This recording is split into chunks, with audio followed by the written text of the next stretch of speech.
मंदिर की आत्मा। गांव बापस्ती की पहाड़ी पर एक मंदिर था जो कई वजहों से प्रसिद्ध था। बापस्ती के परिवारों में आपसी सौहार्द बना हुआ था। इसकी वजह उस मंदिर को ही बताया जाता है। अरे ओ विमला, ये इस मंदिर की कहानी क्या है रे? अरे ये मंदिर इस गांव के लिए बहुत ही शुभ है। अरे शुभ तो है, तो फिर भी लोग इस मंदिर से दूर क्यों रहते हैं? ये इतना वीरान क्यों रहता है? अरे बड़े बुजुर्ग कहते हैं कि मंदिर में आत्माओं का राज है जो लोगों की मदद करते हैं, लेकिन मंदिर से सभी को दूर भी रखते हैं।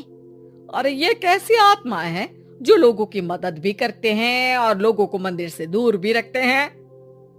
अरे यही चलता आया है यहाँ पर, इसीलिए कोई कुछ बोलता नहीं, क्योंकि जिसके घर में कोई भी परेशानी होती है तो बताते हैं कि इस मंदिर से उन्हें मदद मिलती है। अरे वाह, ये तो अच्छी बात है। तभी इस गांव में इतनी खुशहाली दिखती है। तभी बाहर किसी की चीखने चिल्लाने की आवाज आती है। दोनों बाहर निकलती हैं तो देखती हैं कि गांव के एक बुजुर्ग रो रहे हैं, क्योंकि शहर से उन्हें कोई बुरी खबर मिली है।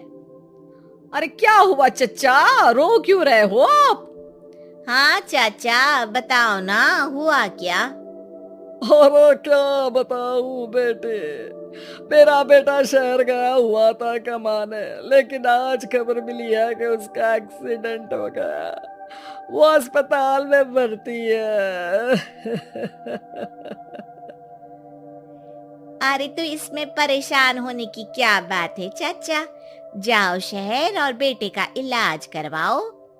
हाँ चाचा, विमला सही कह रही है, आप शहर जाओ और इलाज करवाओ।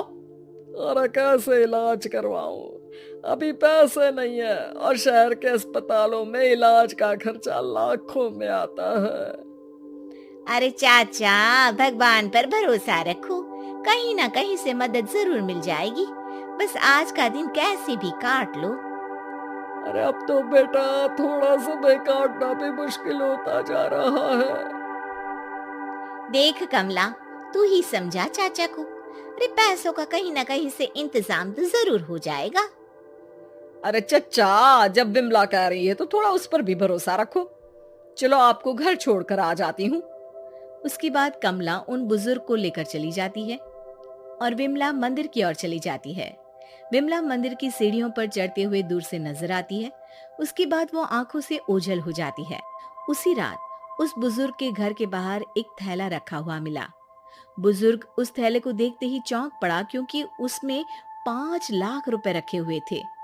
वो बुजुर्ग सुबह दौड़ा दौड़ा गांव के दूसरे बुजुर्गों के पास गया।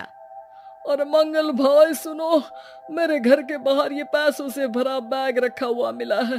अरे किसका है ये भाई? अरे भैया, मुझे क्या पता। तभी उधर से कमला और विमला निकलती हैं। अरे बेटा सुन तो, देख ये क्या रखा हुआ था मेरे घर के सामने। कमला और विमला हैरानी से देखती हैं। अरे वाह, देख विमला, तूने कहा था ना कि कोई ना कोई मदद जरूर करेगा। अरे भगवान सबकी मदद करते हैं, ये पैसों की मदद भी भगवान ने ही भेजी है। और क्या। अब चच्चा सोच क्या रहे हो, शहर जाओ और बेटे का इलाज करवाओ। ठीक है बेटियों, जो तुम कहो। चलो निकलता हूँ शहर बेटे का इलाज करवाने के लिए। अरे विमला, एक बात तो बता, ये इन्हें मिले तो कैसे मिले पैसे? अरे मैं ना कहती थी कि ये मंदिर सबकी मुसीबतों में मदद भेजता है। अरे वाकई बड़ी पुण्य आत्मा है मंदिर में। सो तो है, लेकिन उनके बारे में लोगों को कम ही पता है। अच्छा, और तुम्हें क्या पता है? अ, जितना पता था वो तो बता दिया। ना रे ना, मैं नहीं मानती, तू कुछ तो छिपा रही है। अरे कुछ ना छिपा रही, जो पता था वो बता दिया। मंदिर से लोगों को मदद मिलती है, बस इतना ही पता है। ठीक है बाबा, अब नहीं पूछूंगी। इसके बाद उसी रात कमला चुपचाप अपने कमरे से निकलती है और मंदिर की ओर चल पड़ती है। कमला धीरे धीरे मंदिर के दरवाजे पर पहुंचती है। अंदर से हल्की हल्की रोशनी आ रही थी। इसके बाद जो वो देखती है वो हैरान रह जाती है। कमला इसके बाद तेजी से वापस लौट आती है। दूसरे दिन सुबह सुबह। अरे विमला, तू तो छिपी रुस्तम निकली। है? ऐसा क्या छिपा लिया मैंने? अरे तूने तो भनक ही नहीं लगने दी और चाचा की मदद भी कर दी। हैं? ये क्या कह रही हो? ऐसा कैसे कह सकती हो तुम? मैंने कोई मदद वदद नहीं की। अरे सब पता है मुझे, कल रात मैं गई थी मंदिर। तो क्या देखा? अरे तुम्हारा पति और कुछ लोग वहां दिखे। बोरियों में नोट भरे हुए थे और सभी नोट गिनने में लगे हुए थे। तो तुम्हें क्या लगा? वो क्या कर रहे थे?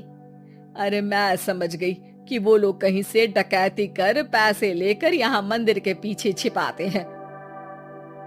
अब जब तुम जान ही गई हो तो बता देती हूँ, लेकिन ये बात किसी को पता नहीं लगनी चाहिए। मेरे पति डकैती नहीं डालते हैं, बस उन लोगों से पैसे छीनते हैं जिन्होंने गलत तरीके से पैसे बनाए हैं। और फिर लोगों की मदद करते हैं। यही है वो पुण्य आत्माएं जो लोगों को मदद पहुंचाती है। अब समझी? हाँ, अब समझी उन पुण्य आत्माओं का चक्कर। सही है। करते रहो मदद, लेकिन सावधानी से, मेरी तरह कोई और ना पहुंच जाए।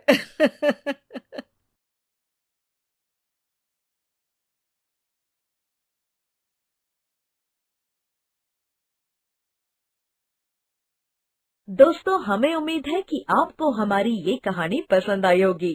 कृपया हमारे चैनल को सब्सक्राइब करें और सभी अपडेट्स के लिए बेल आइकन जरूर दबाएं। और हाँ, वीडियो लाइक और शेयर करना मत भूलिएगा। Bye bye.